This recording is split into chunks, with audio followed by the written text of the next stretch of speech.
Hello BookTube and welcome to another weekly reading vlog. Today is Saturday, December the 8th and it is about 7:30 in the morning.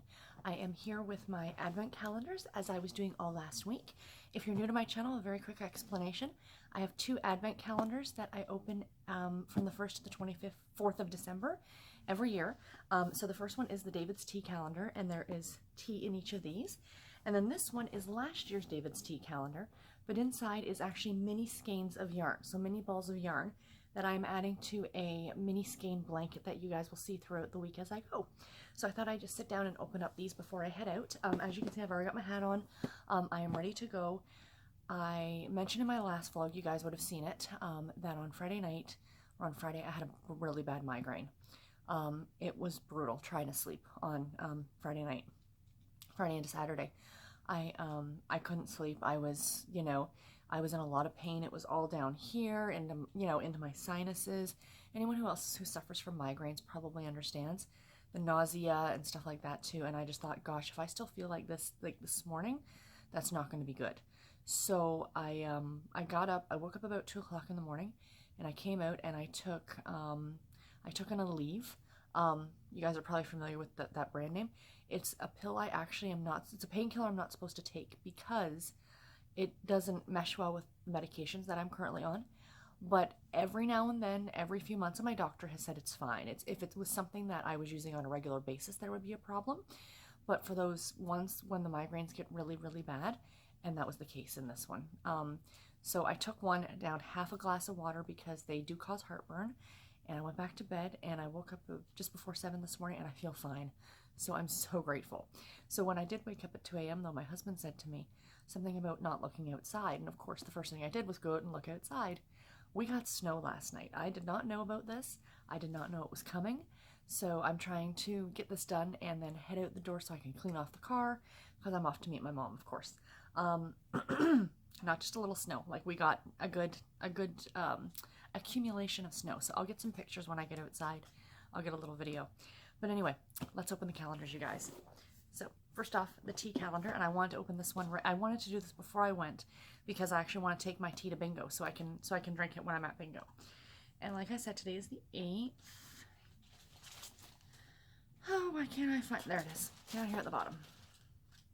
So December the 8th feels heavy. Like it's tea, it shouldn't be heavy.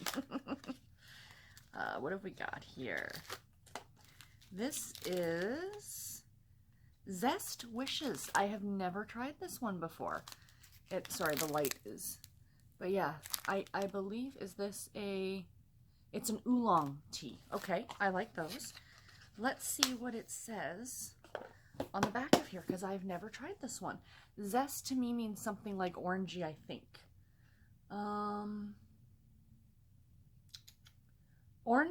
Orange cinnamon bun. I'm gonna take it and I'll let you guys know. I have not tried this one before. This is very exciting. So, and then my yarn calendar. Let's see here. Number 8 is right up here. Oh, I'm gonna have to wind this one, but it's, oh, isn't that pretty? Look at that, you guys. I'm gonna have to wind this up into a ball. So add this to the blanket tonight, but I will definitely show you guys. So I will be back later, probably not till later this evening, with a reading and knitting update for the week. Because I haven't finished any projects this week, but I cast on something new because I wanted to. But yeah, so I'll talk to you guys then. Bye, guys.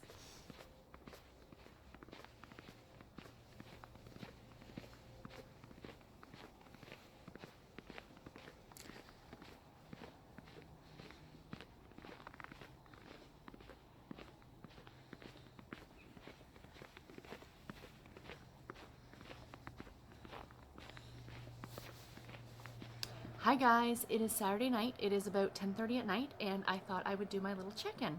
I've been sitting here, I've been watching some BookTube. I am now caught up to the 1st of December. Very exciting. And yeah, like I said, I've been doing some knitting. I have not gotten a lot of reading done today. It's kind of been a semi-busy day. I mean, this part of tonight has been kind of quiet. So I've been enjoying, catching up on BookTube and stuff like that. But I have a bunch of knitting to show you, and I do have a little bit of reading to talk about. So I thought I would sit down and do that now.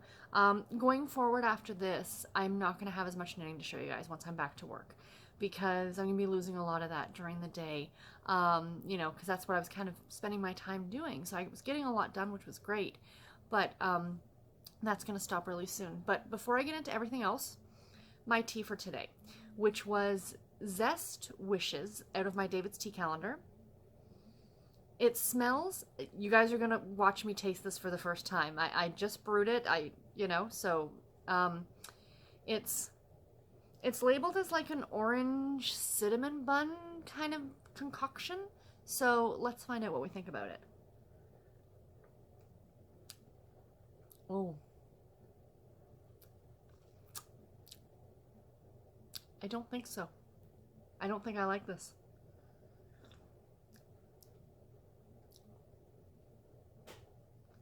Maybe I do.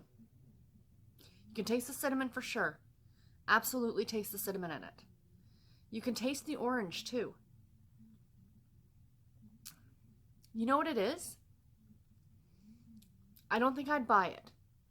It's not bad. It's a combination you're not expecting. Does that make sense? It's, yeah, cinnamon and orange. It's just, for me personally, it's not a combo that I expect to go together. I love chocolate and orange. I don't mind cinnamon. Like I had that cinnamon rooibos, I think it was last week. That wasn't bad. But yeah, I don't know. It's got it almost tastes, you know what it reminds me of? The cinnamon, because there's different, like there's cinnamon bun, there's cinnamon, the cinnamon is like those cinnamon candy hearts, because you're getting kind of that sweetness from the orange taste. But I love cinnamon candy hearts, and that's not what that tastes like. It's very hard to describe. I'm not a fan, let's put it that way. I don't think I'll be buying it again. But there we go. You guys got first dibs watching me drink it. But I need to show off my mug because it's a David's Tea mug, and I love it. And do you see the bear? He's driving the caravan. This is actually one of those heat mugs that when you put water into it, it changes the picture on the front. So when it's cooled down, the bear is no longer there, and then he appears when you put the hot water in. And it's one of my favorite mugs, and I love it. But anyway, on to the knitting, because I don't want this clip to be horribly long. It was so funny when I was editing the video this afternoon. I thought, I'm probably just over an hour for like last week's vlog.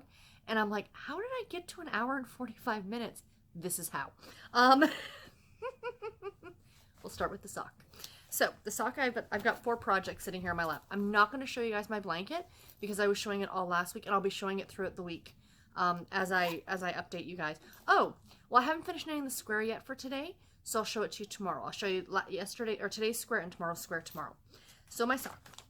These I'm calling my Tannenbaum socks because the yarn is the Tannenbaum colorway, but the pattern I am doing is called the Atlantic Currant, and the sock yarn is designed by, or it was dyed by, bear with,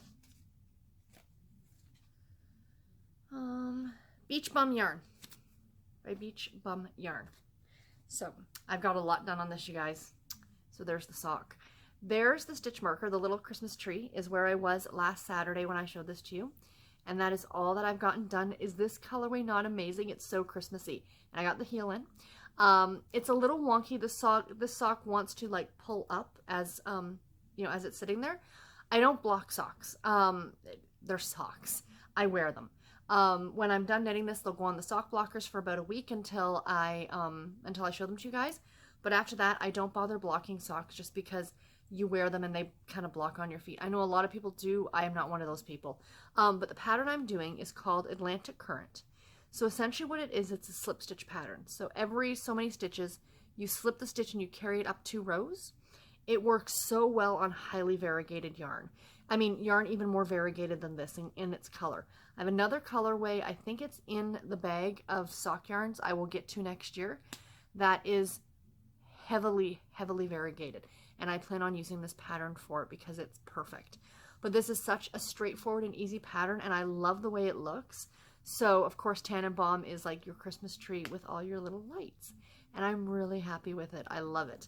So this is just the first sock. So My goal is to have these socks done by Christmas Eve. So, because I want to wear them Christmas Day. So, today is what, the 8th? I still have, what, 2 weeks? 2 weeks or so until then? A little over 2 weeks? I think I should be okay. I think. Fingers crossed. Because my last day of work, so I go back to work on Monday for 2 weeks, which is great. I'm actually very happy to be going back to work. I'm not feeling the way I was feeling in the months leading up to the break or the time off that I've had, where literally even on Saturday night I was starting to feel sick to my stomach, and by Sunday night, forget it. I was just, I really wasn't feeling well. I'm not feeling that way. I'm actually happy to go back. I've missed my coworkers. I've missed, like, I've had things to do every day. Like, I've been knitting or reading or what have you. But do you know what I mean? When you're used to working, it's nice to be able to go back. I mean, the break was nice, don't get me wrong, but I'm looking forward to going back. So anyway, I go back for 2 weeks and then I'm off for 10 days. So I wasn't sure, because there had been talk before I took my leave of absence that we might not shut down for the Christmas break. The company shut down every year between Christmas and New Year's.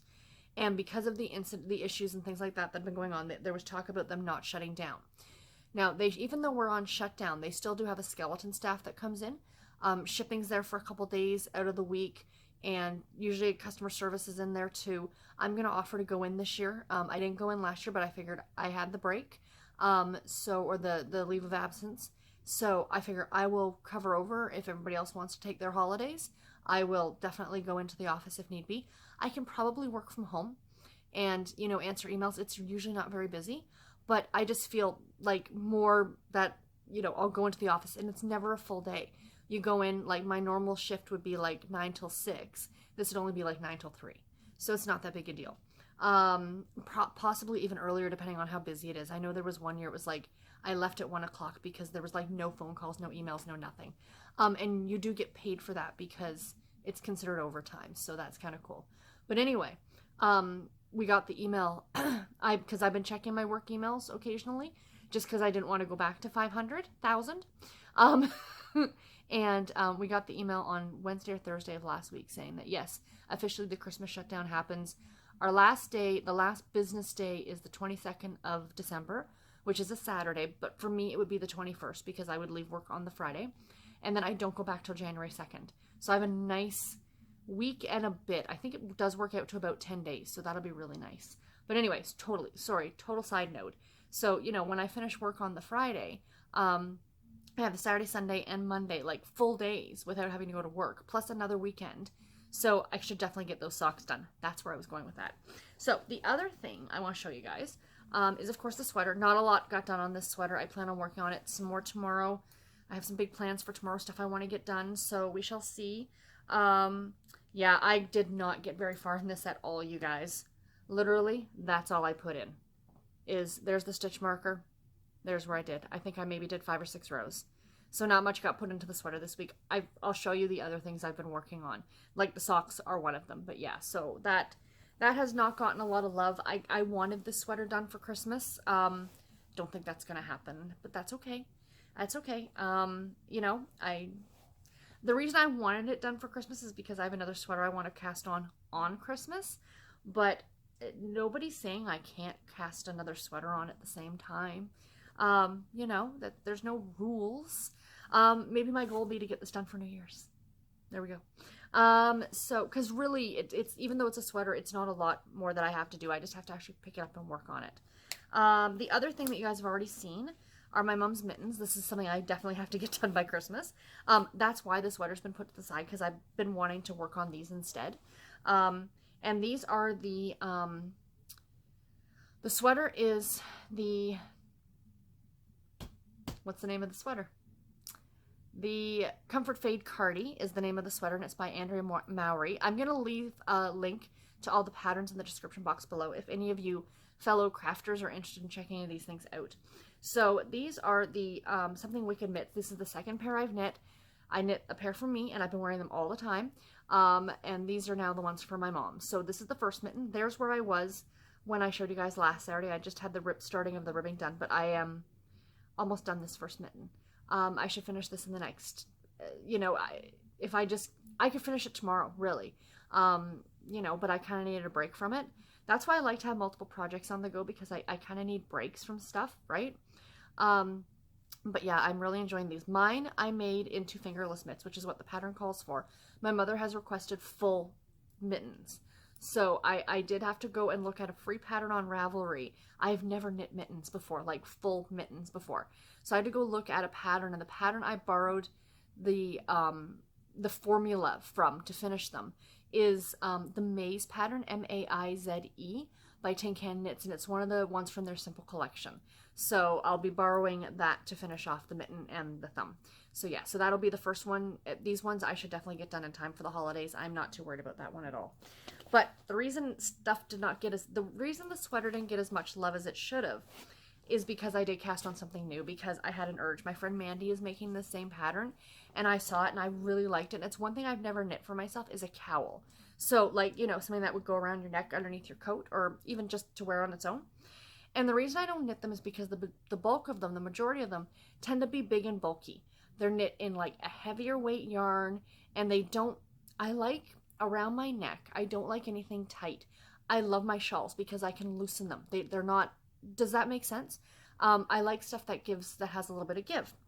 So I cast on this, and it is called the Riley Rose Cowl. Again, I will leave a link to it in the description box below. It was designed by a podcaster. Her name, her podcast is the Downseller Studio Podcast. She's an audio podcast. And she goes by the name Boston Jen.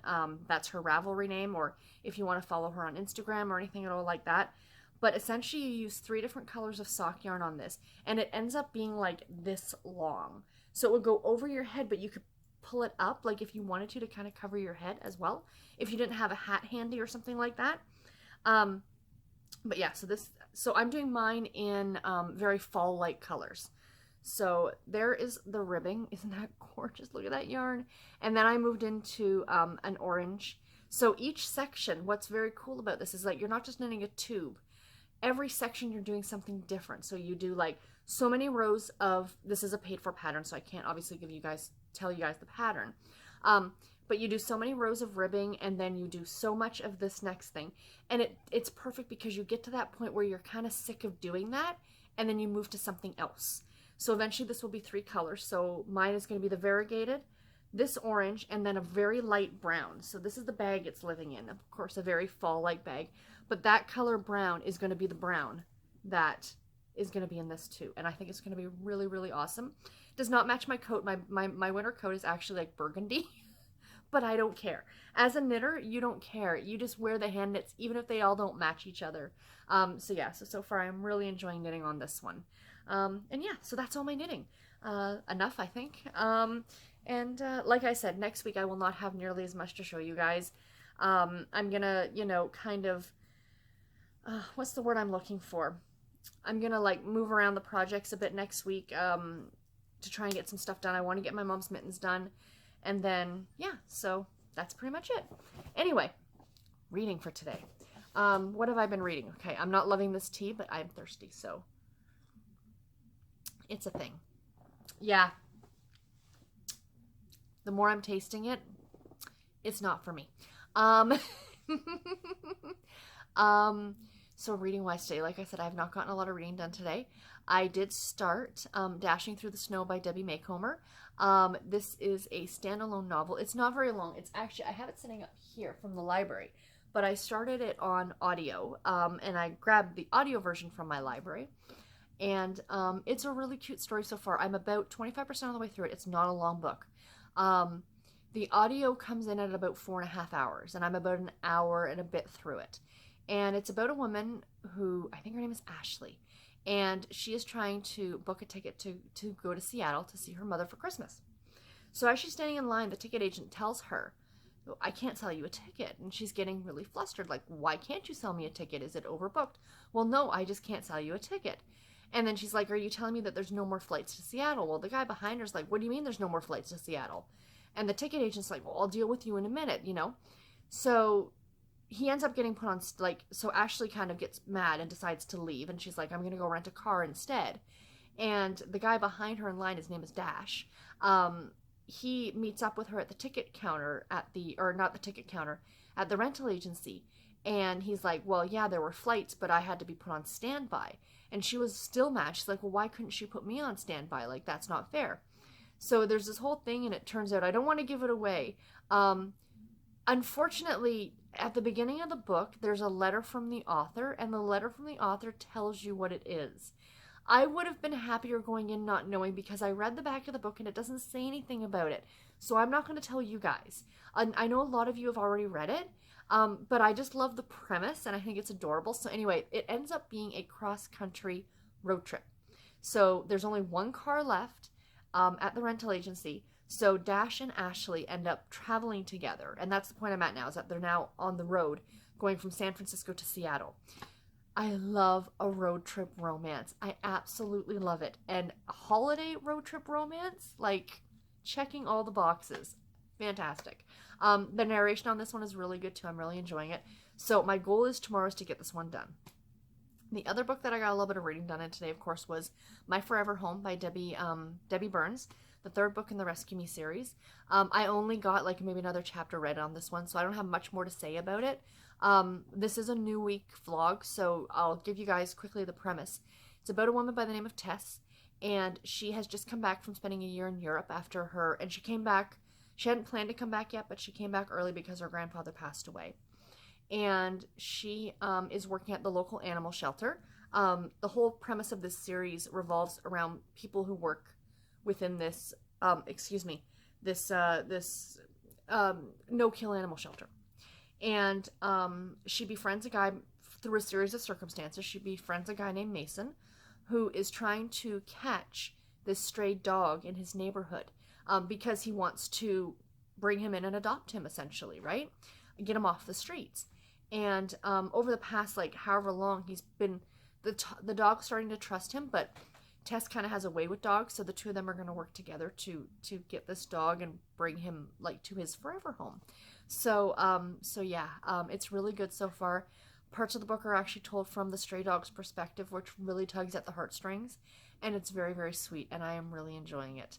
The other book I got a little bit read in today also was, I did a little bit of reading in everything today, like I didn't get a lot of reading in one thing done, was A Mountain Man for Christmas by Deja Voss. My goal is to finish this one tomorrow. I keep saying that. I need to finish. I want to finish this book tomorrow. I want it off my currently reading list on Goodreads. Not that I'm not enjoying it. I am very much enjoying it. It is a novella. I should have been done this long ago. But I keep forgetting to pick it up because I'm used to always having an audiobook, an ebook, you know, one of my childhood books, and like one of my Harlequin physical books. To have this extra book keeps messing me up, and I'll go into my Kindle and I'll see it and go, I need to read that, and then I'll start reading something else. Like read whatever my other ebook is. So yeah, I got to get that one done. That's one of my goals. Another goal so my goals for tomorrow are to finish Dashing Through the Snow, My Forever Home, and A Mountain Man for Christmas. So we shall see. I also started today my next childhood book, which is a Nancy Drew Files, and it is book number 4, Smile and Say Murder. It takes place at a teen fashion magazine called Flash. You can so tell it's the 80s. They describe the photographer. He walks in. He was dressed, what did she say? Something like very hip. He was wearing a leather print coat, skinny black jeans, and cowboy boots. And I'm like, yes, that is so the 1980s. But she ends up working there undercover as an intern to find out what's going on with the mystery. The owner of the magazine is getting death threats, actually. So, you know, but I'm only about 2 chapters in, so I just started that one today, and it's going to be fun. But anyway, guys, that is it. This clip has been super duper long. I will let you guys go, and I will talk to you in the morning. Bye, guys. Morning, everybody. It is December the 9th, and it is about 8:30 a.m. I am coming to you to do my Advent unboxings for this morning, but I am super pleased, guys. As I said, it is 8:30 in the morning. I have done all of my recording for today. One of my goals, I meant to do it yesterday, but I was feeling very lazy, and I thought I wanted to kind of have today as a day to do not much of anything, because I do go back to work tomorrow, and I wanted, you know, kind of the day to relax and, you know, not have to worry about too much. So I thought to myself, when I get up first thing in the morning, I'm going to shower and I'm going to record my videos so it's done. And I mean, again, I make it sound like it's a big chore. It's really, really not. But I just want to make sure I got it done early so I could spend the rest of the day editing, and then I don't have to worry about videos, about posting videos during the week or anything at all like that. And it's done. It's 8:30 in the morning and it's done. Gordon's just flopping down. He's mad because I'm not paying attention and giving him treats right at this second. Oh my gosh, what a sad looking cat. Anyway, so yeah, so that's why I'm all fully made up this morning and stuff like that. But yeah, so I'm glad I got them done. There's some fun videos. You guys will have seen them before you actually see this one. But let's go ahead and open up my advent calendars, because then I am running out to get a coffee from McDonald's, because I now deserve one. So my 24 days of tea calendar from David's Tea. What did I say? Today was the 9th? The 9th, yeah, because tomorrow's the 10th. That's what reminded me. So here's number 9 right here. Easy one to find. Number 9. These little boxers are just so pretty. So let's see what we have in here. This one looks kind of ripped. Maybe the cats were getting into my tea. Doubtful. This one is, ooh, white cranberry bark. I don't think I've had this one before. Oh, wow. That's, again, I don't know why I show you guys. You really can't see it. But it's white cranberry bark. So let me see here. What does it say on the back?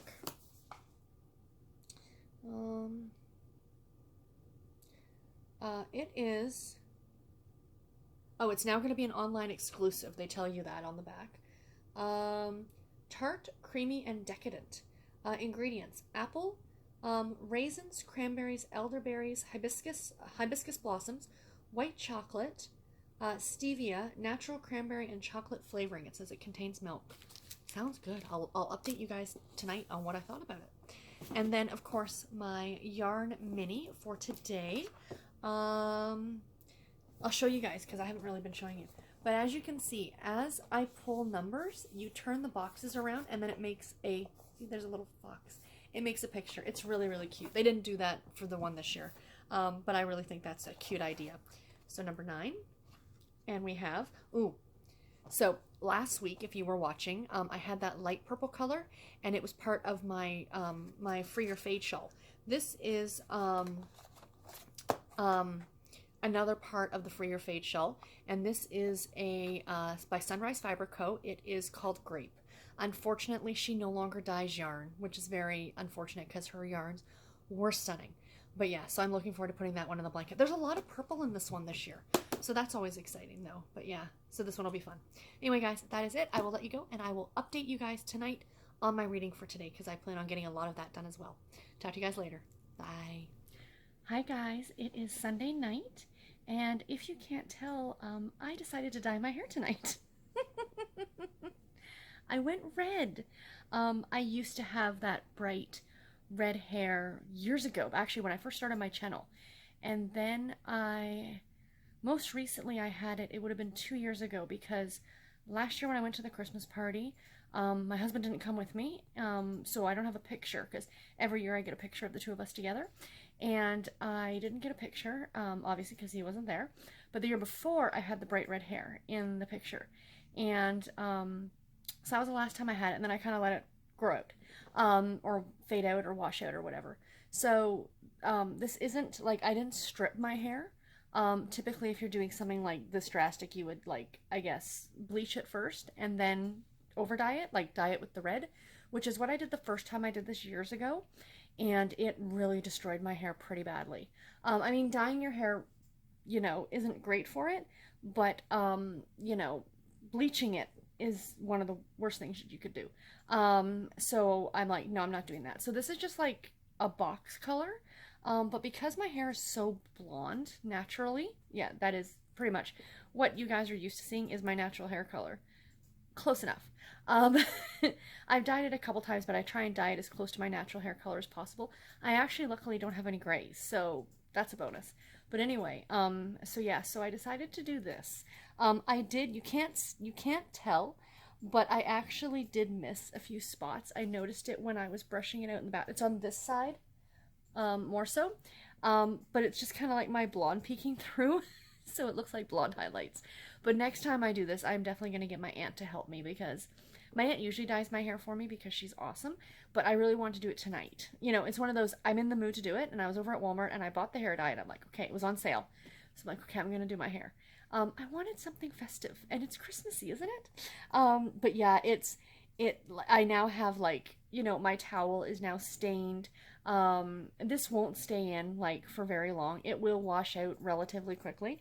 My hair takes the dye pretty easily, but it doesn't stay, especially with red. Red does not stay in my hair. My hair is so baby fine that, you know, but it almost needs, like, and I've had hairstylists tell me that before, that it almost needs a color. Like, it needs to be colored. You can see here too, like these little baby hairs, you can't help but like miss them. But my aunt has, like, she's very professional. She has like the little brush, just like you would do at the salon. So, you know, we'll see how much this fades out, and then in a few weeks, maybe, like, you know, right before Christmas, I'll do it again, and let her do it. So it's all completely covered. But anyway, it'll probably fade out relatively quickly. But I really like it. It's, you know what it reminds me of? It's Little Mermaid red. Kind of, you know what I mean? And I really, really like it. So anyway, yeah. So that's not why I'm here. I'm not here to talk about my hair.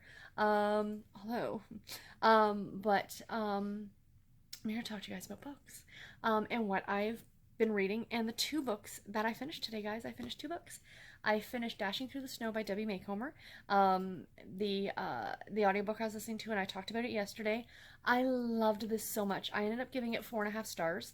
I wanted to give it 5 stars so badly, but because it is a shorter book, and I felt some of the things at the ending were rushed, I just couldn't give it the full 5 stars. I don't want to say what it is because it's kind of a major plot point of the story.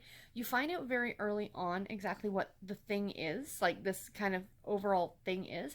And I mean, what kind of made me upset too, is that the author's letter at the beginning of the book, she mentions what the thing is. And it's like, you know, kind of like, not that it's a twist, not that it's like some sort of psychological thriller or anything at all like that. But it was a little disappointing that you kind of find that out. You don't find it out as the story progresses, as the story would naturally progress. So I'm a little bit disappointed in that. But outside of that, though, and then with that thing, I felt it just wrapped up very, very quickly. Considering it was like a major plot through the entire story, and then at the end it was like, poof. So those of you guys who have read it, like, talk to me in the comments below. It's the flying thing. Let me know what your thoughts were. Like, I just felt it was like way, way too quick, that it was just like all of a sudden done. I think because the book was so short. So that's the only reason it got 4.5 stars instead of 5. So I finished that today and I really liked it. The other book that I finished was my ebook, and that was My Forever Home by Debbie Burns. And this is the 3rd book in the Rescue Me series. I read this one for NetGalley, and I loved it.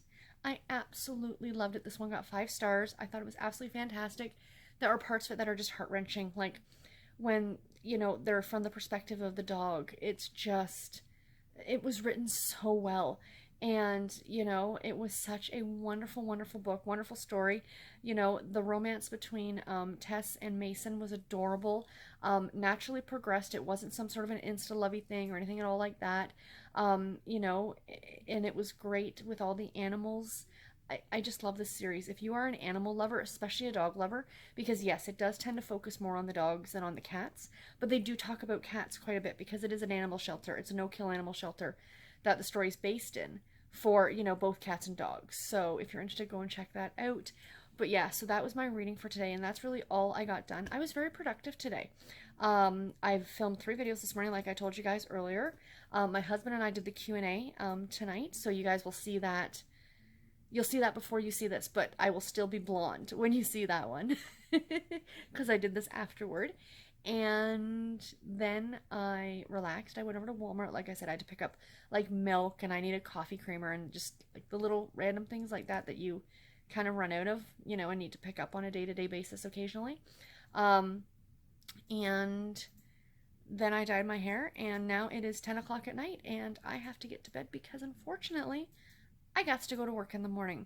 So anyway, so yeah, so that is it for me, you guys. I will talk to you guys tomorrow. Bye. Morning, guys. It is Monday, December the 10th, and it is about 8 o'clock in the morning. I'm just getting ready to leave for work. I still have to just make up my lunch, but I've gotten ready for work, did my makeup, I feel ready to go. Yeah, this came quick. When I knew last week that I was coming back today, I'm like, oh, I've got a whole week. And now all of a sudden, and it's really dark and gray outside, very appropriate for the day. But yeah, so it was interesting this morning trying to get back into a routine of what I used to do, like on my work days. And I don't actually start until 9, so I have an hour. But I just have to make up my lunch, which won't take me long, and then leave. And it doesn't usually take me more than a half an hour to get to work, so that's good. But anyway, I want to get there by 9, hopefully sooner. I actually had planned on getting there for 8:30, and I thought, let's not push it on the first day. And so usually what I do is, even though I don't have to like start getting ready till like 7:30, like even 7:30, I tend to like to shower at night so that way I don't have to do it in the morning. I get up about 6 and I make my coffee, and then that gives me like an hour and a half to just sit and relax, and I love having that time in the morning. I do some knitting, I watch some booktube, so it was kind of nice getting back into that routine this morning, and then, you know, getting ready for work. So anyway, I am here to open my advent calendars for this morning. I don't know if I'm going to take my tea to work. I might just wait and open it, like try it tonight. I didn't update you guys on the tea from yesterday. What was it? Was it one that I'd already had? I didn't even drink it yesterday, to be completely honest with you guys. Bear with me. It's right here. No, it's not. Knocking all the things off my table. I have no idea where it went. It's around here somewhere. I'd have to double check.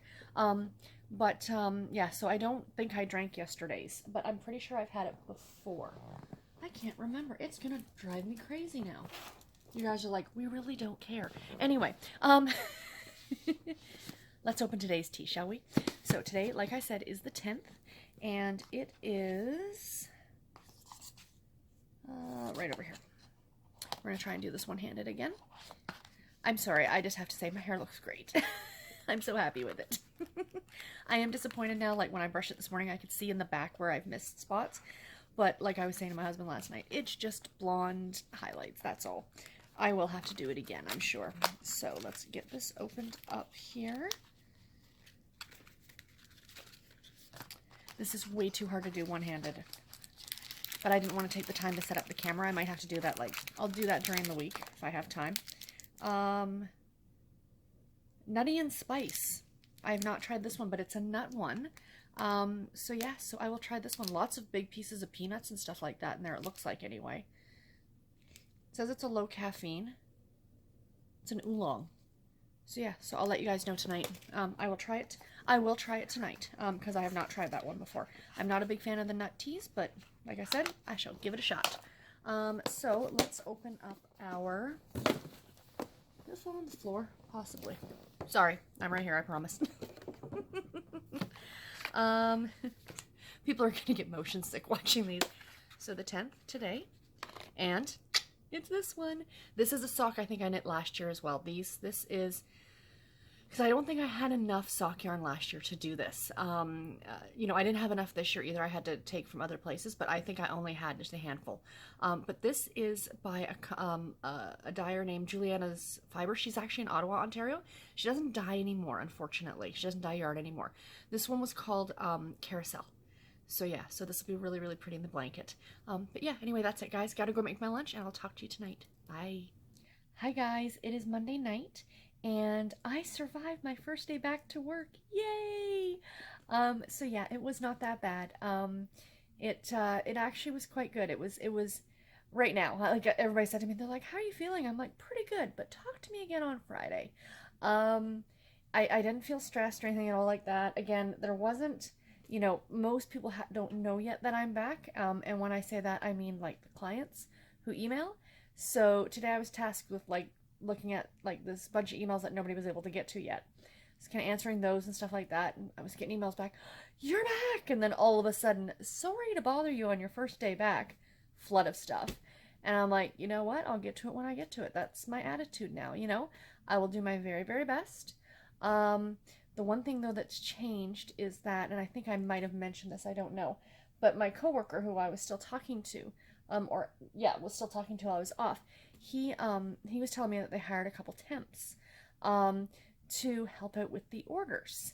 And that is something I've been asking for years, because literally just doing the order part of it, like that used to be my job, is like you'd print them and you'd have to, log them. We don't actually enter orders. We're just too busy. We have a team that enters them for us, but still we have to print them and kind of log them and stuff like that. And I used to joke and say, like, it's a full-time job, and I kind of get that, oh, it's not that bad. Now they have realized that, yes, it is a full-time job, because they hired a temp to do it full-time. So, like, it's not a full-time hire, but the person is in working with us right now. So I don't know how long we have this temp for. I think she's amazing, and she has freed up so much of my day. And not to say that now I'm sitting there twiddling my thumbs, because I'm not. But the fact of the matter is that I don't have that as well, kind of weighing down on me, which is what I think was what got to be too much before I took my break. So yeah, so it was good to be back. And my alarm's going off to tell me to take my pills. But yeah, so no, you know what? I am happy to be back. It was kind of nice. It was tiring today. And yeah, so that was good. What else? Tea. Today's tea was nuts and spice or something. Yeah, I ended up taking it to work, and I decided to try it this afternoon. I didn't care for it.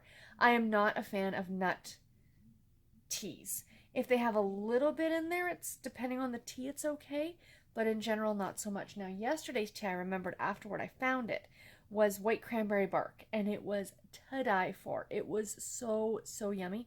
I still have some of it left, so I might have to have that, maybe later tonight. Maybe I'll save it for tomorrow. Maybe I'll take it to work tomorrow. We shall see. But yeah, so that one was really, really good. Oh, and my blanket's already folded up and put away. I'll show it to you tomorrow, I promise. What else? Oh, reading for today. I want to thank you guys all so much. I'm going to go into the comments and say thank you to people, but a lot of you have been really supportive about what happened last week. And I really, really do appreciate that. It's very nice. It's, again, I'm more angry about what happened. Financially, we're going to be fine, but it's just blah. And that's all I'm going to say. It's just blah. So yeah, so reading for today. My audiobook that I started today, I did not get a lot of my audiobook read today, surprisingly, and I usually do at work. But I was in, not early today, I was in at my normal time, but I was like, I've been so used to eating at certain times during the week that I've been off and stuff like that. So like 1 o'clock came and I was starving. And usually I don't take lunch till 2. And at 1 o'clock I went and had lunch. Well, the reason I tend to like, and this is going to sound so antisocial of me, the reason I like to take lunch at 2 o'clock is because I'm by myself in the lunchroom. I can plug in my audiobook and I can knit on my sock and eat my lunch. But the lunchroom was full at 1 o'clock, right? Like there's like, 1 o'clock or 12 o'clock, and 1 o'clock is when most people go for lunch. So, I was being social, I was talking to people and things like that. But I have to remember to bring yogurt and my clementines tomorrow, because I forgot those today. So those I would have as my mid-morning snack. So I'll have that, and then I can go and have lunch at like 2 o'clock and listen to my audiobook. But anyway, my audiobook is How the Dukes Stole Christmas. And this is a anthology, and it is by, okay, let me see if I remember everybody's names. It's 4 different authors. And obviously it's a historical romance anthology. So there is Tessa Dare. The cover will be up here so you guys can see how good I am. Okay, Tessa Dare, Sarah MacLean, is it Sophie Jordan, and Joanna Shoup, I believe. If not, obviously you guys are going to see it up there. I've listened to the first story, so I am a quarter of the way through this anthology already, and I'm really enjoying it. So it's 4 cute little stories, Christmas stories set, of course, historical. I don't know. Now, they're all, like, I'm assuming they're all Regency because it's called The Dukes Who Stole Christmas, or How the Dukes Stole Christmas. But the 4th story, the one by Joanna Shoup, and I've never read her before. I don't think, have I read Sophie Jordan? I can't remember. I know I've read Tessa Dare and Sarah MacLean. So Tessa Dare does the Castles Ever After series, and Sarah MacLean did the Rules of, no, not the Rules of Scoundrels. She did the one, it's a red cover. I can see the covers in my head. The 4 books. The first one was a red cover. The second one was the blue cover. The third was the green, and the last was the white. Never Judge a Lady by her cover is the fourth book. Oh, it's going to drive me crazy, but I'm sure those of you who are historical Regency fans will know. But anyway, the fourth story by Joanna Shupe in this is actually set in America. So that should be really interesting. So I'm looking forward to that one. Now, I know she's written some Regency that are not some, but some historical that does take place in like the Regency time period, but in America. So I'm very interested. I'm putting her on my list to definitely check out in 2019, like next month maybe. Maybe even in January I'll try one of her books. Anyway, back to the book. So like I said, I listened to the first story. It was really cute. It's about this woman, and she is tasked with going to this Christmas ball because she needs to marry wealthy. Her father had a loan out with a duke, and everything was fine, and they said pretty much the loan was forgiven. Don't worry about it. We know you can't afford to pay it. So, and it's on their townhouse in London, in Mayfair. And of course, that duke passed away, so his heir has inherited this, whatever, and he's calling in now the loan along with interest. And they can't afford it, so they're going to be essentially kicked out of their home. So the oldest sister has to marry somebody very wealthy so he can loan them the money so they can stay in their townhouse. Well, at this ball, this Christmas ball, she meets the duke, and he is now the owner. Like, he is the duke that the loan is with. So the story is really adorable. I mean, novellas, like little short stories and anthologies, they have to kind of tell a story within a certain time period. You can't drag out forever. And this one was really well done because they met and it was super duper adorable. They spent the entire night because they ended up having to leave the party early because I won't tell you why. I'm not telling you guys the whole story. And they end up like spending the night like walking around Mayfair, and she's kind of showing him around because he's kind of a country bumpkin kind of duke. And it was really cute and I really liked it. So yeah. So that one, thumbs up on that one. I think I'm going to give that story 4 stars. I've mentioned it before with anthologies. I rate each story separately, and then I add them all together and divide it by the number of stories, and that's what I get for the average rating for the book. Anyway, so that's that book. And then I am also reading, my ebook is Lighting the Flames by Sarah Wendell, who is the host of the Smart Bitches Trashy Books podcast. And this is a Hanukkah, I almost said a Hanukkah Christmas story, a Hanukkah holiday story. And it's about 2 people who used to, who've known each other since they were kids, Jeremy and Genevieve. And they've known each other since they were kids, and they met at summer camp. So every year at summer camp, they kind of meet up again. And they went together like through being like counselors in training, to being counselors, to being senior counselors. And now they're back for the winter time at Hanukkah. They're opening the camp for the first time over the Hanukkah season, and they're going to have like students come in. And of course, the 2 of them develop a relationship. I'm enjoying it. I'm not loving it, but I am enjoying it. My biggest issue was when I started reading it is that I thought that maybe I skipped ahead, but no, I was on chapter 1.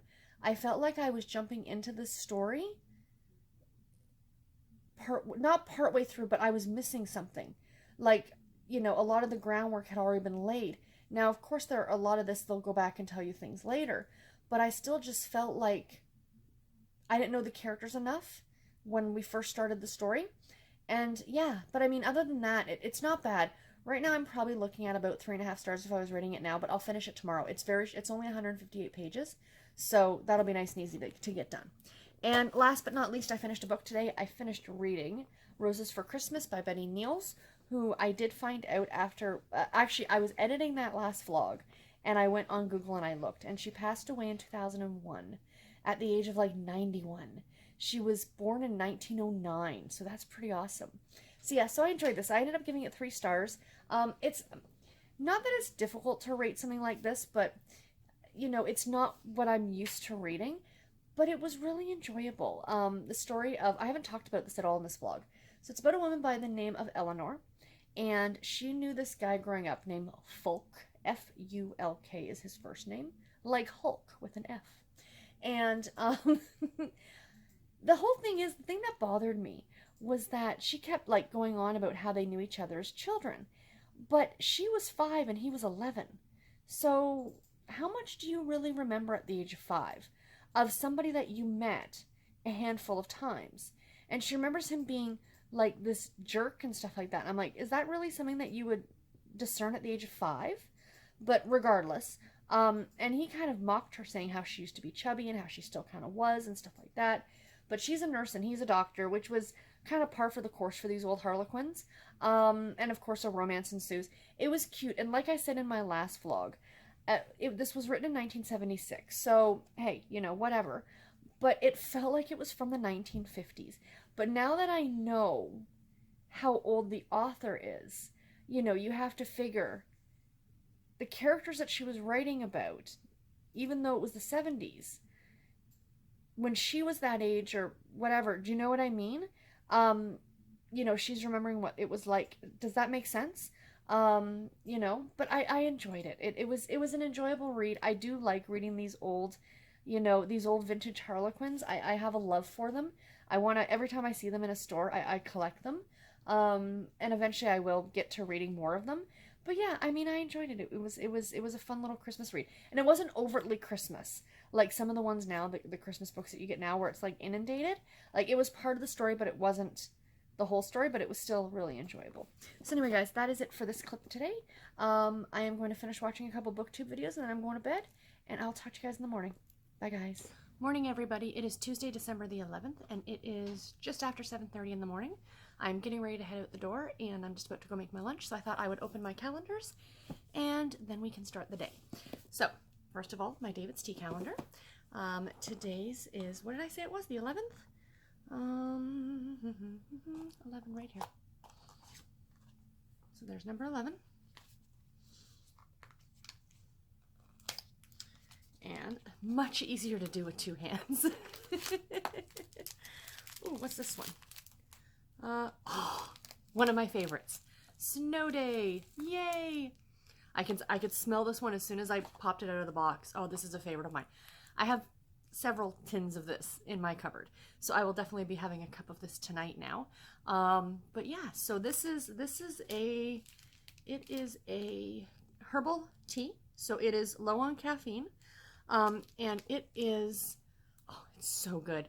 It is a like minty chocolate, and it's actually, excuse me, because it's low caffeine, I actually find it's really, really lovely before bed. It's a really great tea for that. So yeah, so there is that. The tea for today, yay, one of my favorites. Let's hope, though, that means it's not going to snow, because, you know, I love snow, but not when I have to go out. So then let's see here. Now my mini for today. And again, it's the 11th, so over here.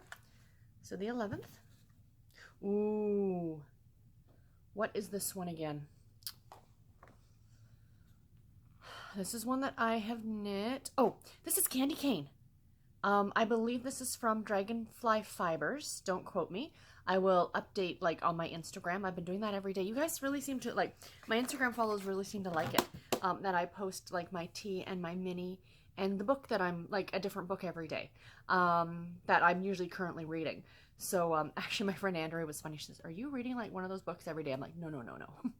It's over a few days. I've always got more than one book on the go, as you guys are well aware. But yeah, so that one's called Candy Cane. I have a pair of socks in this yarn. I always have socks. But yeah. Oh, and I'm very excited for next week's vlog, like on Saturday when I do my knitting update. I cast on a new project. I know, I'm like wanting to cast on all the things, but it uses 3 skeins of sock yarn, so stay tuned for that. Unfortunately, you guys are not going to see it till like a week after you see this. But yeah, so there's today's mini. Anyway, guys, gotta go, gotta make my lunch, and I will talk to you tonight. Bye, guys. Hi, guys. It is Tuesday night, and I am coming to you tonight from a different location. I am in the Star Wars room. It's our second bedroom, but it is the Star Wars room. I've shown you guys this before, I'm sure, but as you can see behind me, this is just a small smidgen of Garrett's collection. Anyway, Garrett's up there right now in the living room, and he's watching, he was just watching the hockey game, and now he's got wrestling on. And I didn't want to disturb him. I wanted to let him enjoy his wrestling, and I was going to keep this rather brief anyway. So, we are sitting in here right now. So you get a slightly different background than the Christmas tree that you've been having. Let me see if I can change around and you can see. Ignore the fan. But yeah, there's this collection. It's crazy. He's got a lot of Star Wars. That closet is kind of filled with Funko Pops and other things. Yeah, he's got a lot in here. Anyway, so reading wise today, Actually, how'd my day go? Boring. It was Tuesday. Tuesdays are my least favorite day of the week. I think I've mentioned this before. Mondays are like usually busy because it's Monday after the weekend. And then Tuesdays just kind of drag. And then by Wednesday, it's like, okay, it's hump day. And then Thursday, it's like, oh, tomorrow's Friday. And then it's Friday. But Tuesdays have always been my least favorite day of the week. But anyway, so yeah, so not terribly interesting today. Just work stuff. It's a lot better than it was. I'm still getting frustrated at things, but that's going to be the way of the world for the next while. I'm bummed out because I actually missed the Christmas party at work. I completely forgot about it because I was off. And it was on Saturday night, and I've gone every year, and I didn't go this year. And, at first I was like, yeah, okay, but then I thought afterward, I'm like, I'm kind of bummed I didn't go, but it's still, I think it would have been weird considering I was off on, like stress leave to go to the work Christmas party. So whatever, there's always next year. Supposedly the food was amazing. They did a buffet this year. A lot of other years they do plated, like a sit-down dinner, which is fine, but I'm not a fancy person. And that's not a shot at anybody who enjoys a good sit-down, high-end restaurant. I am a bar and grill and buffet kind of girl. My wedding was family style, like the food, which means that they brought out like big plates of stuff and put them in the middle, like all the tables were like round, and brought out these big plates of food, and you could like serve yourself and have as much as you wanted. That's my kind of a meal. But anyway, that being said, so what have I read today? I'm about halfway through my audiobook, which is How the Dukes Stole Christmas, and it's an anthology.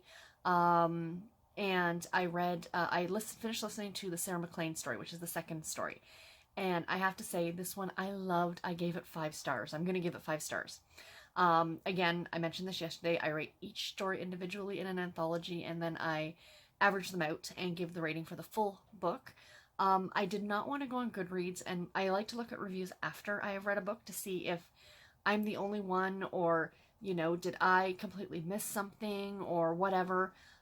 This one I wanted to look at because I'm not sure, but to me, this read as a sort of kind of, and I'm sorry, I can't remember the name of the title for the Sarah McLean story.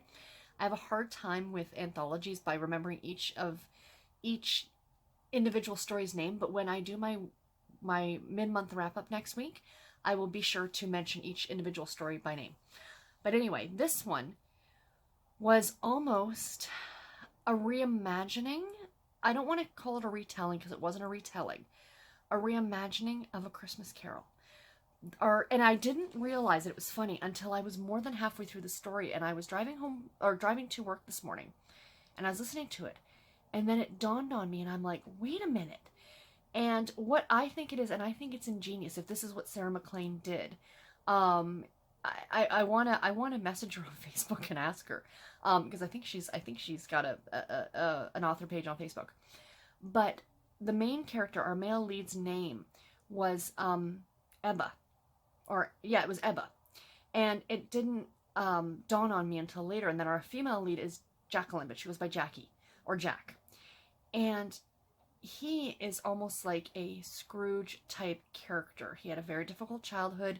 His father was mentally and physically abusive to him, and then his father died on Christmas or the day before Christmas, and like Christmas Eve or something like that. And he's not sorry, and that's, he kind of says that in the story. And him and Jack have been best friends since they were kids. They live right next door to each other in London, in townhouses that are connected, and there's actually a secret door that connects their townhouses that they used to go back, or she used to come to see him all the time when they were little. And then they actually started a relationship, which is very not the norm when it comes to Regency romance, that they were actually having a physical relationship. Like, they were not older, they were like in their early 20s, but that started, so they were actually like friends with benefits essentially, which is unheard of in these kind of novels, or even for the time period. And then, they kind of, had an argument, and she went away, and she ended up becoming a traveling companion for her aunt. And for the next 12 years, she traveled all over the globe with her aunt. And, so by the time this story starts, it starts out that he gets drunk every Christmas. It's the only time he ever allows himself to drink, because his father was quite the drunk, and he doesn't want to become like his dad. And he, sorry, I'm trying to figure out how to sit the camera here, you guys. So anyway, he he sees her. She kind of comes. He doesn't realize that she's home, and he comes into the kitchen and she's there, and he thinks she's a ghost. And then the story kind of goes back and forth from like 12 years ago or 14 years ago to present day and back and forth. The present day part of the story takes place over Christmas Eve, Christmas Day, and Boxing Day. And yeah, but how I said it's kind of a sort of a reimagining of A Christmas Carol is that I have to wonder if this is because he's always looking to do better. He wants to make money. He doesn't want to marry Jack until he's got money, until he's got this, because the dukedom that he was given was penniless. Like, he had to make the fortune back, essentially. And I have to think, is this what she was thinking? I've been so good at remembering lately not to record at 10:15. You guys know without me even telling you. If the camera cuts off, it's because it's 10:15. And it's reminding me to take my pills. Anyway, like of what Scrooge, because in A Christmas Carol, he's got a female companion, like a girlfriend, essentially, to use a more, I don't know if that's what they would call it, I can't remember, you know, like a suitor, a female, like he's a suitor to this female. I don't remember if she was named or what her name is, but I have to wonder if this is like Scrooge's story, if he didn't become Scrooge, like if this woman and he ended up staying with this woman and falling in love and getting married, if A Christmas Carol wouldn't have happened. Does that make sense?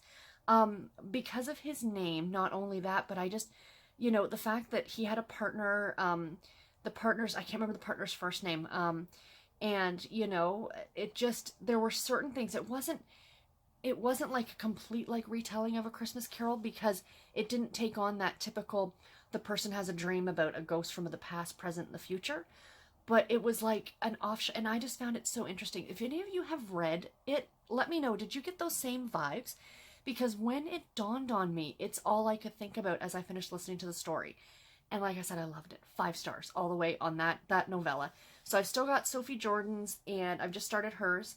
And Sophie Jordan's is actually a sort of retelling of Home Alone.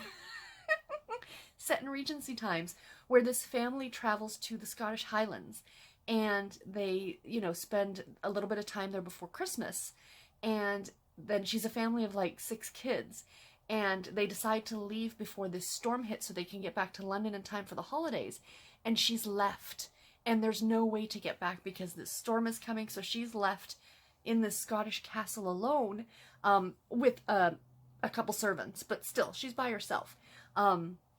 And I think she has a relationship with a guy in Scotland. So that sounds really, really cute. And I thought, what a fun take on a very modern story to set it in Regency time. So that one's going to be fun. But yeah, so I haven't gotten to that one yet. I just literally started listening to it. She's just kind of realized that she's been left home alone. And I think it's called Highland Alone or Holiday Alone. I think it's called Holiday Alone is that one. But anyway. So that's that story. Now, on to my ebook. I finished my ebook today, which was Lighting the Flames by Sarah Wendell. This is the Hanukkah story that I was reading. I'm going to give it 3.5 stars. I really liked it. I talked about it a bit yesterday. You know, the premise of these 2 people who knew each other from when they were kids. They've grown up together, going to the same Jewish camp. And, you know, now they're having a winter camp for Hanukkah. And it was a really cute story, really sweet. I still felt like you were kind of dropped into the story without being told enough of the backstory, and, you know, like, you caught only, you know, it's like you're coming into a conversation partway through, but that writes itself as you read through and stuff like that. And I did enjoy it. It was a fun premise. It was different than anything I normally read because it is about Hanukkah, and I do know a bit about Hanukkah. One of my very best friends growing up, we haven't talked in a number of years, but we went to public school together, and she was Jewish. So at Hanukkah, I was always invited over to her house for dinner on certain nights, and she used to always, every year, like when we were in public school, because she was the only Jewish kid in school, she would do this presentation every year for the whole class about what Hanukkah is and stuff like that, and I thought it was really interesting. And, you know, and now 2 of my best friends are Jewish. So I'm familiar with, you know, the Jewish holidays and things like that. But this was just a really, really interesting story to read, especially during the holidays. So I did enjoy it. If, you know, it's a short enough, I think it's like 150 pages long. So I definitely recommend that you go and check it out if you're interested at all. And then I started Amish Christmas Emergency by Dana R. Lynn, I think is her name. I'm only like a chapter or two into this. I'm actually heading off to bed soon. So I think I'm going to do a little bit of reading before I go to bed. But yeah, this one is about a woman who has a stalker and she's a nurse. And neither her nor the male lead of the book, the male lead is the cop, are Amish themselves, but it takes place in the Amish community. So, so that's where the Amish part of it kind of comes from. So yeah, so I'm enjoying that one too. And I would like to get another chapter 2 read of Nancy Drew before I go to bed as well. So I've still got some time. It's just after 10 o'clock. I try and get to sleep by 11. But yeah, so I've got about 45 minutes to go and sit and read. So I'm going to let you guys go, and I will talk to you tomorrow. Bye, guys. Hi, guys. It is December the 12th, and it is about 6:30 at night. I've been home for about a half an hour, and I have been having no fun with my David's Tea calendar. I'm a little upset, I'll be honest. So I had started filming this, and I'm filming late because I didn't get a chance to this morning. I usually try and open these calendars first thing in the morning. But I opened it up, and I'm like, you know, all excited to see what today's tea is. And I knew what it was because a bunch of my friends have the tea as well. And of course I see it posted on Instagram, and I'm like, ooh, it's red velvet cake. So it wasn't really a surprise. And I opened mine for day 12, and it was Santa's Secret. And I went, okay, I have been getting this calendar for 5 years. Every year for December 24th, it's Santa's Secret. Why all of a sudden would they put it on the 12th? I thought that was a little odd, A. And B, I knew it was supposed to be red velvet cake because that's what everybody else got. If you search the hashtag on Instagram, hashtag 24 days of tea, and you see everybody's posts. So I actually tore this apart. I tore it apart for everything that was left in it. And I did not get any red velvet cake, but I got 2 Santa's Secret. One on the 23rd and then the one today. So I don't know how messed up this is, so I'm going to have to look at it every day. So I had opened everything and kind of took everything out to look at it. So I kind of shoved everything back. I have no idea if anything went back in its proper day, or if my second half of this calendar is just all messed up. So anyway, I'm a little disappointed in that, considering the cost of this. The whole point is that you're kind of getting the same thing as everybody else, right? So I am going to email David's Tea just to let them know that this is the case. That mine was, and I'm missing one. Like my friend Mandy, she said to me it wasn't that great. But regardless of the fact, I want to try it anyway. But anyway, so yeah, so that is that. So when I open mine, if you guys have one of these as well, I'm probably going to have a different one than you guys. So it is what it is. And I know now, well, I only know what the 23rd and 24th is. That's where the 2 Santa Secrets are. So, surprise! Yeah, I'm a little disappointed this year. But let's open my yarn calendar because that will be a surprise. The 12th is right here. And today, ooh, yes, the socks I just knit. This is, oh, what is her name? What is her name? What is her name? Bling Your String. And the yarn is called Meep for Beaker from the Muppets. That meep, meep, meep, that little guy, like the guy who helps the scientist. So yeah, it's based off of him, but I just did a pair of socks out of this recently, so that's going to be awesome. So I will update you guys again later. I'll come back. Like I said, it's already 6:30 at night, but I will come back in a couple of hours, and I will do a reading update for the day, and I will show you guys the last 3 days of the blanket. Oh, the tea. Even though it's wrong, I just grabbed one. I will not have this one probably. It's Sweet Almond Green. I've had it before, and I'm not a fan. But that's the one I just kind of picked for today because I figured I'm not going to put it back to open it later. But yeah, so sorry, disappointing, I know. I'll talk to you guys later. Bye. Hi guys, it is a few hours later. It is about 9:45. I am getting ready to go to bed pretty soon, but I thought I would pop on and give you guys a reading and knitting update because for the blanket. So I haven't shown you guys the squares in the last 3 days, so let me show you what I've knit in here. So this is the first one that I put in on, this is Wednesday today, so this is Mondays, and this is Dragonfly Fibers, and it is the Candy Cane colorway. I bought this at Rhinebeck in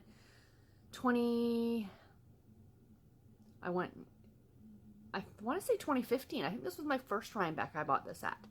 And I've bought a Dragonfly Fibers there every year since. So, so yeah, so this is socks.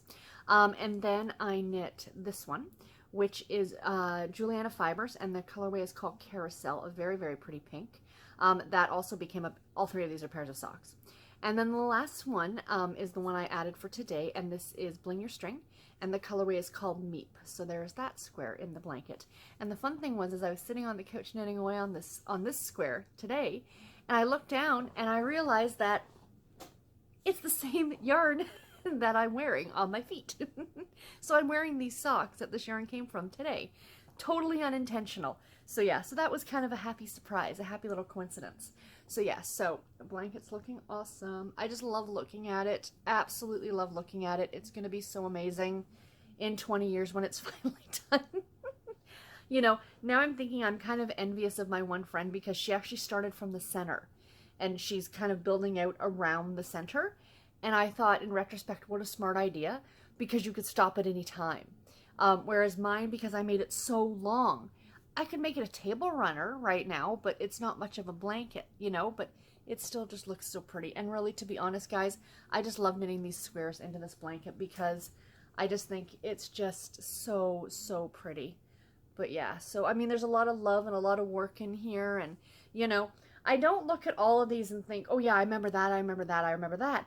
But there are certain ones, like the ones that I have personally knit, that I could absolutely tell you, you know, which ones they are if I run across them and I'm looking at the blanket, you know, like a memory quilt of some kind or something, you know. So yeah, it's really, really fun, and I love it. And I love getting all the different yarns from my friends and stuff like that, and it's just pretty. This is one of my favorites.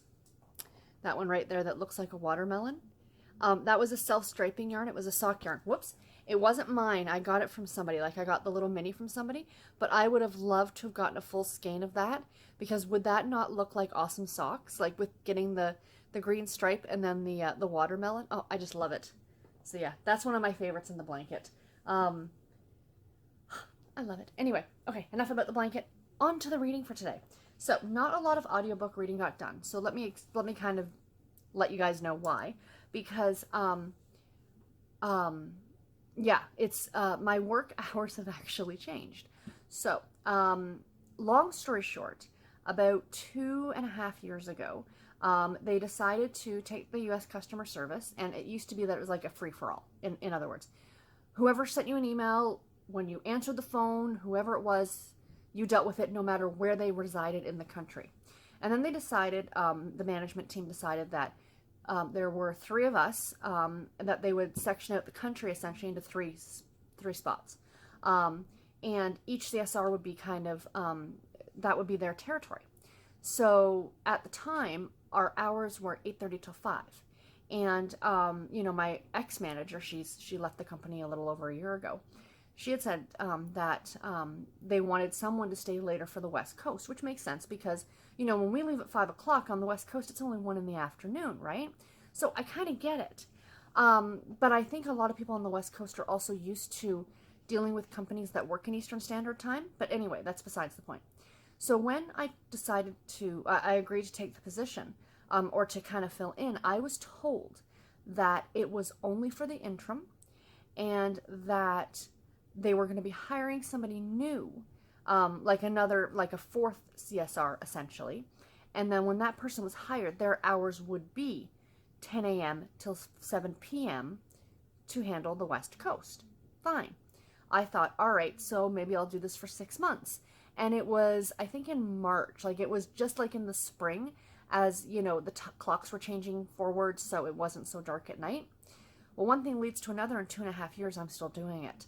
Now, I don't do 10 till 7 anymore. About a year ago, I finally just said, you know what? It's far too late for me.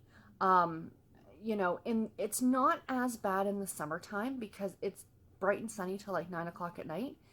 But in the wintertime, at 7 o'clock at night, being one of the only people still in the office, trekking across the parking lot because I get there later, so of course I'm parked way at the back, I am trekking across that parking lot in the pitch black at 7 o'clock at night in an industrial area. Now, there is security in the building, there are security lights, but they do not reach through the whole parking lot. So, I mean, it wasn't just that reason, but like, I'm a morning person, guys. Like, legitimately, I'm a morning person. I'm happy to be up at 6 a.m. and, you know, be up and out the door and, you know, I'd be happy to start work at 7 and finish at 3. You know, like that would make me absolutely happy. But so my manager finally, like a year ago, he's like, okay, let's do 9 till 6.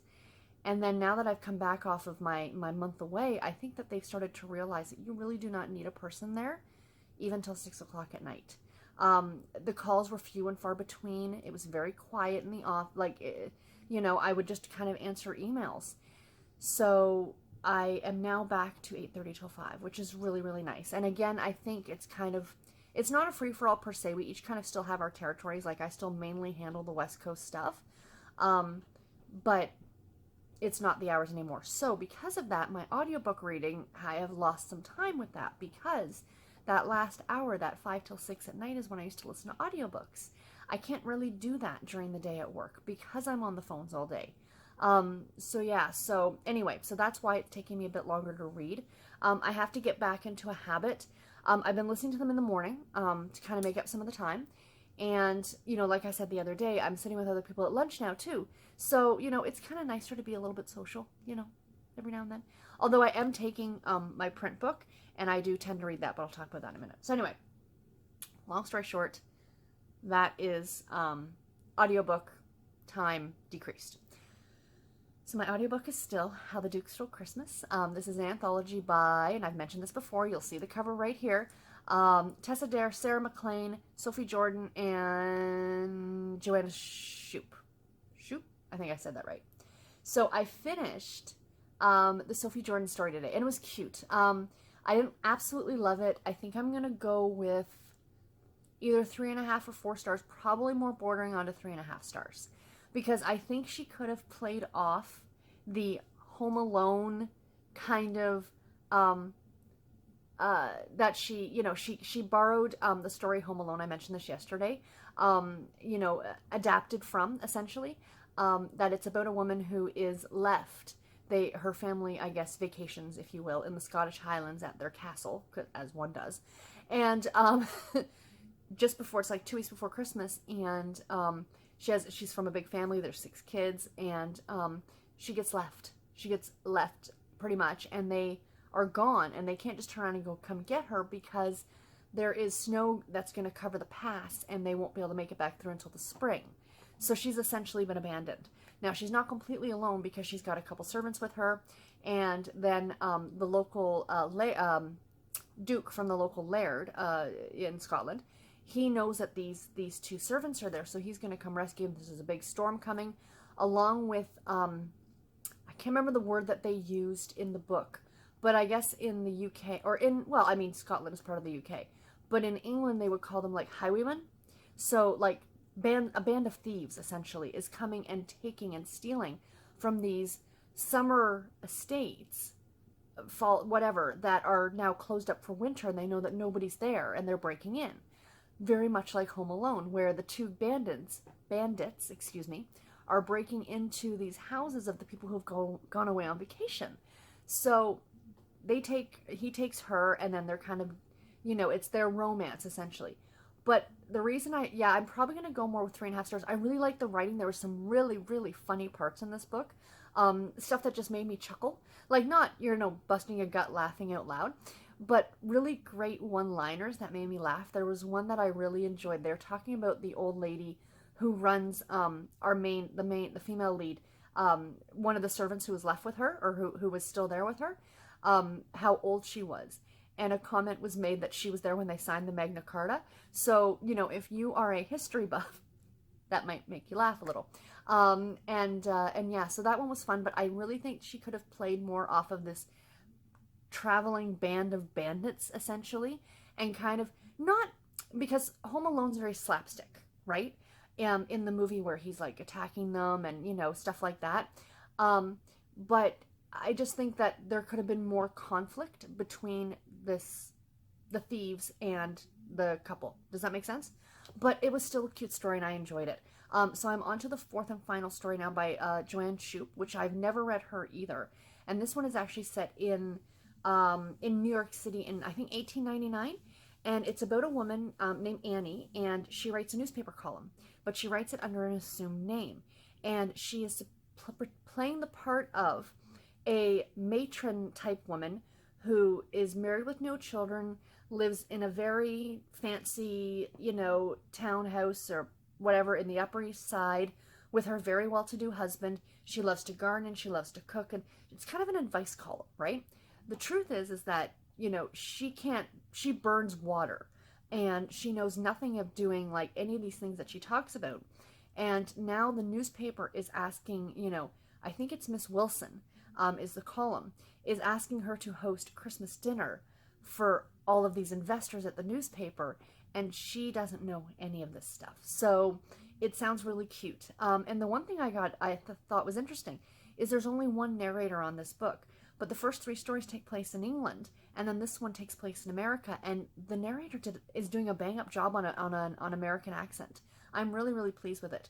And it's kind of a play a little bit too, from what I'm understanding, because it's all about dukes. So the first 3 stories all had dukes in them, and the last story, even though it takes place in the US, in New York, the male lead, his first name is Duke. I thought that was cute. And the other thing is too, across all 4 of the stories, there is a recipe book that is, I have 15 minutes before my timer goes off to tell me to take my pills. I gotta wrap this up. A recipe book that kind of goes through all 4 stories of this horrible tasting shortbread recipe that supposedly makes people fall in love. So I think she finds the recipe book, because in the last story, I don't want to give anything away, but it ends up making its way to America. So anyway, really enjoyable so far. And yeah, I will definitely finish this one tomorrow, because I've only got about an hour and a half left on it, which is good because I need to move on to some more audiobooks. I need to increase my audiobook listening time again. Perhaps I'm thinking when I get home from work, I'll start listening. The other thing is too, is that now that my hubby's not working, he's at home at night, where usually this is like quiet time for me, and I've got him here. I mean, I'm not complaining about having him here, but I really thrive off routine. I'm one of those people. So anyway, my current ebook is Amish Christmas Emergency by Dana R. Lynn.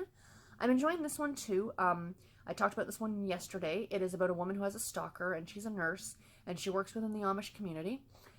I'm liking it. I'm not loving it. I'm not like hating on it or anything, but I'm finding, and I find this quite often, unfortunately, with some of the romantic suspense novels, that the female lead characters, if they're the ones who are in trouble, tend to be dumb.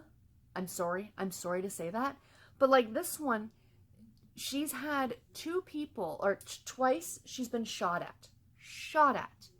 Once she's had someone break into her home, and she's still insisting that, yes, I can go to work, and if I don't go to work, I'm going to get fired. Which is worse? Okay, fine, you don't go to work and you end up losing your job. You can get another job, you're a registered nurse. Or you go to work and you get dead. I don't know. I know, it's a hard decision to make. Do you know what I mean? Like, I just find that sometimes they make really poor decisions. So they're not necessarily dumb. They're just making really poor decisions. So, yeah, again, liking it, not loving it. We shall see where it goes. I should finish it off tomorrow. It's a relatively short read. And the last book that I've been reading on is Christmas at Prescott Inn by Catherine Perry. This is a Harlequin heartwarming novel with an adorable little kitty cat on the cover. I'm about 80 pages into this. I've been actually reading this on lunch instead of listening to my audiobook and knitting. I've been reading this because the thing is, when I'm sitting with other people, like, we're not sitting there talking the entire time, but I don't just want to plug in my headphones and, like, whatever, because then you're like really out of the conversation. Whereas, me and the other lady and a couple, like, sometimes they bring a newspaper, or people are looking on their phones or whatever. So I can sit there and read, and if somebody starts talking about something, I can very easily just put the book down and carry on the conversation for a few minutes and then go back to my book. Whereas with the audiobook, you got to pop out the headphones, put the book on pause. Do you know what I mean? Does that make sense? And it's less antisocial. If your earbuds are in and you're looking down, you're really blocked out of everything. But if you're just kind of reading a book, it's a little different. So anyway, I've been reading this. And this one's really cute. So I was not really confused, but my assumption was that these people, it said, figure skating troupe finds themselves homeless. And for some reason, I thought that maybe that this figure skating troupe was of younger kids, but no, it's adults. So essentially the premise, and I think this is so interesting, it's about a cruise ship that actually sinks. It hits a sandbar and sinks. Everybody's okay, but they had a figure skating rink on board, and our main character, Emile, she is kind of the leader, and so they're now homeless. The ship is done. It's 2 weeks before Christmas. You know, they're out of jobs essentially because all the other cruise ships that have skating rinks on them already have their own figure skaters. So they end up getting a job at this inn, the Prescott Inn, and it's owned by her ex-boyfriend, of course it is, because that's the way these things work in romance novels. And the inn itself is about to go under because it's not making any money, and they have until Christmas to bring it back into the black. So, you know, so they're hoping that this kind of famous, you know, figure skating group, and they're famous because when the ship sank or started to sink, they were the quickest group to get all the people in the area out. And they were kind of like essentially their heroes. So people are going to want to come to this inn to see these figure skaters because they've been labeled on the news as heroes. So yeah. So anyway, really enjoying it. Like I said, I'm about 80 pages in, and I will update you guys more tomorrow. Anyway, that is it for me for tonight. I am heading off to bed soon, and I'll talk to you tomorrow. Bye, guys. Hi, guys. It is Thursday, December the 13th, and it is 8:05 p.m. Did it again. I didn't have time to open up my my advent calendars this morning, so I'm going to do it now. And again, I'll pop back on in a couple hours and let you guys know about my reading for today. Because I finished a couple books today, but you know what? I think I'm just going to do it all now because I am here. And I'm not planning on getting any more reading done in the next couple hours. But first things first, I don't know if you guys can tell, but I am sitting on our brand new couch.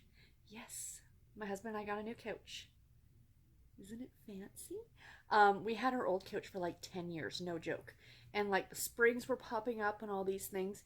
And we had absolutely planned on getting a new couch, but financially we didn't have a lot of extra money. And then with Garrett losing his job, it's been kind of difficult. Well, luckily my mom actually won a bit of money a few weeks ago, and she offered for Christmas to buy us a new couch. So it's like Christmas, birthdays, Christmas next year, birthdays next year. You know, essentially a don't ask me for anything again type of present. But I am thrilled. We got it from the brick, and it is comfy as all get out. And it's actually a little bit higher than my old couch, which is actually kind of nice. But yeah, I kind of love it. So I've already got my knitting bag up here. Like, I'm getting all settled in. I came home from work, and Goran was like laying here on the couch. It was so funny. So I'm going to tell you guys, because I've got the camera kind of propped in my hand, I'm going to tell you guys about the books I finished today, and then I will open these, and then I will let you go. So, first book I finished was Amish Christmas Emergency by Dana R. Lynn. I did enjoy it. It was cute. I ended up giving it 3.5 stars. Same issues that I said that I had yesterday. You know, I found the main character, she wasn't necessarily using her head enough, but it was a very interesting mystery. I enjoyed the Amish aspect of it because it does take place in Amish country. And I liked the relationship between our two main characters. He had a lot of baggage he was dealing with from his past, which is typically the way these things go. And so does she. But yeah, it was an enjoyable enough story, 3.5 stars. I will probably go back and read the rest of the series. But yeah, I liked it. I mean, if you like the love-inspired suspense novels, you know, give it a try. And if you like Amish, like, I want to say Amish romance, but it's not an Amish romance because neither of the main characters are. It just takes place in Amish country. And then the second book I finished today was How the Duke Stole Christmas by Tessa Dare, Sarah McLean, Sophie Jordan, and Joanna Shoup. So I finished did I finish it yesterday? Yes, I did have it finished yesterday. So today I finished the last story, obviously, which was, I want to say it was called Christmas in Central Park. Something in Central Park. I really enjoyed it. Took place in 1899 in New York City. And I think I kind of gave you guys the premise yesterday, where this woman is working for a newspaper as an advice columnist, but she's kind of been lying about her who she is, just so she could write, because she felt that people were not going to take advice from a 21-year-old single woman living in a boarding house in New York. So she made herself seem like she's this older woman who's been married for many years, who lives in, the Upper East Side, that kind of a personality. And then she has to throw this dinner party. And yeah, it was really cute. I think I ended up giving it 4.5 stars. So I rated each story separately. The first story got 4 stars. The second story, so the first one by Tessa Dare got 4 stars. The one by Sarah McLean got 5 stars. The one by Sophie Jordan got 3.5. And then this last one got 4.5 because I really did enjoy it. This is one that suffered from what a lot of novellas suffer from, in my opinion, where it's a good enough story. Sorry, my husband just coming inside.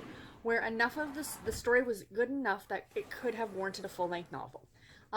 You know, so, and, you know, not that I hate docking star ratings for that, but, you know, it is what it is, and that's just the way that I feel about it. So, yeah, but I still really liked it. So overall, when I added the 4 ratings together and divided them by 4, it came up with 4.25, so I'm just going to round it up to 4.5 stars for the whole anthology.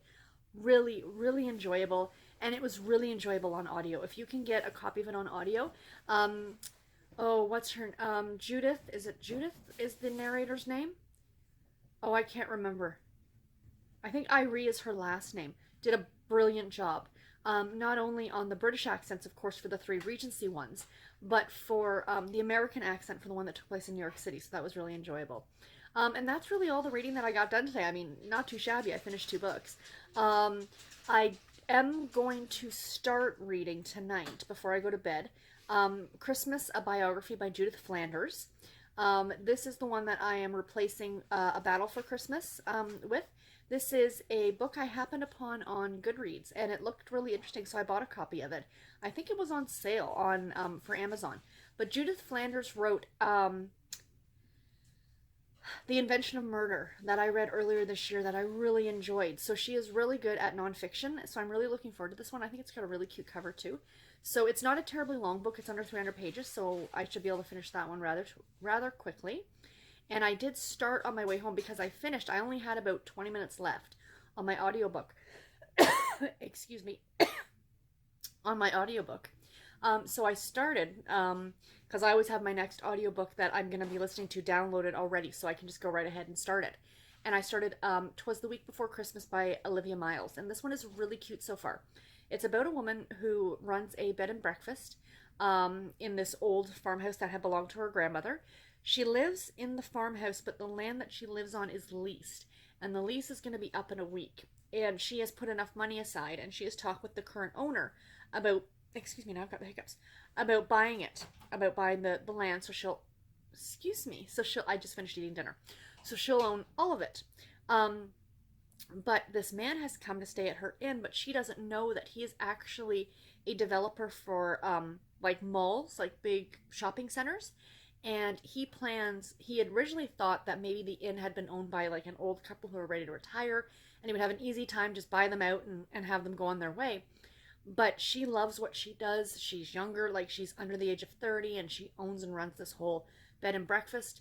And so he now plans on essentially buying the land out from underneath her and essentially kicking her out. But right from the beginning, there's sparks between the two of them. So this should, you know, it sounds like an atypical, like what would be a great Hallmark Christmas movie. So it sounds really cute.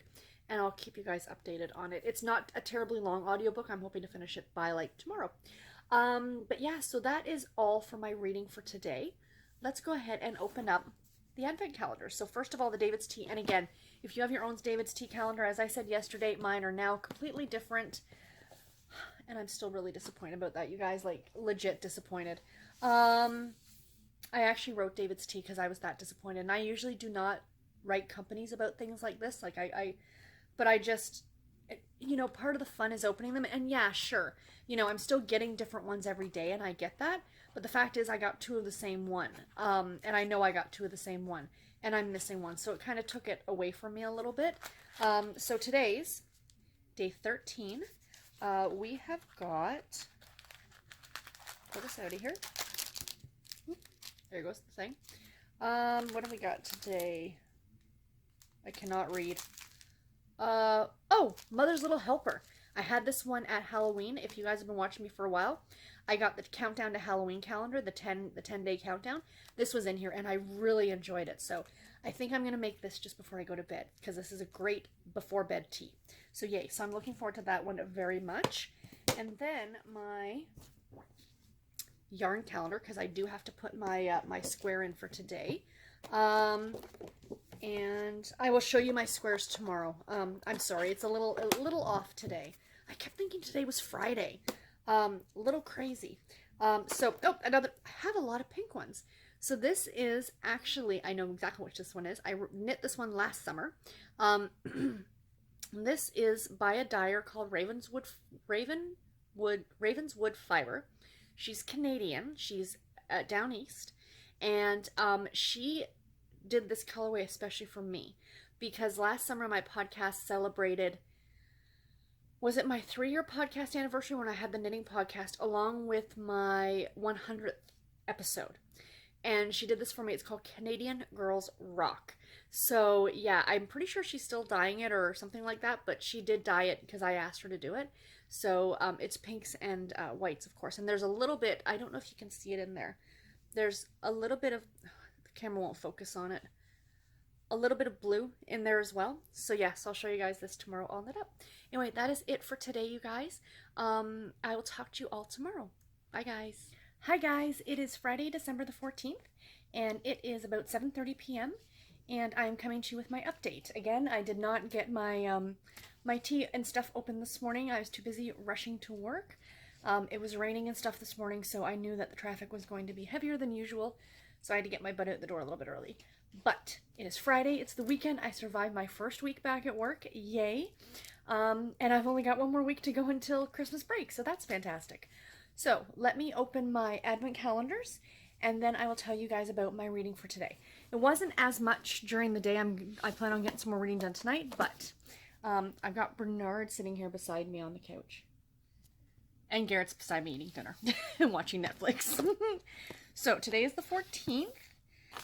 So here's today's tea. Again, I'm going to try and do this one-handed. Never fares well. Let's see here. I have no idea what he's watching, but it's highly amusing, whatever it is. What are you watching, dear? Paradise PD. Paradise PD. I've never heard of that. It's a cartoon show. It's an adult cartoon. It's an adult cartoon. Fireside Mocha. Ooh, I've never tried this one before.